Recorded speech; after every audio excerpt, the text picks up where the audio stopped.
ما خود را برای این لحظات آماده کردیم و برای همه سناریوها برنامه ریزی کردیم، حتی برای زمان بعد از شهادت امام خامنه‌ای عزیز نیز برنامه ریزی شده است و شما خواهید دید که با تشکیل شورای رهبری اقتدار و انسجامی غیر قابل تصور هم در مسئولین و هم در قوای دفاعی و هم در مردم شکل خواهد گرفت. همینجا خیلی صریح و شفاف به ترامپ و نتانیاهو و عوامل و ایادی آنها میگویم، دوباره تأکید میکنم، هم به این دو جانی کثیف و هم به همه عوامل آنها میگویم،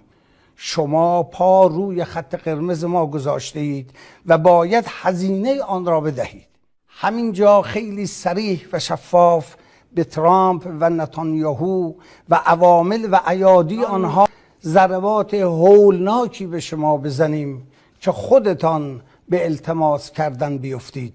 خواهید دید که این رؤیا پردازی های خیالی شما چند روز بیشتر دوام نخواهد داشت. آن ضربات هولناکی به شما بزنیم که خودتان به التماس کردن بیفتید.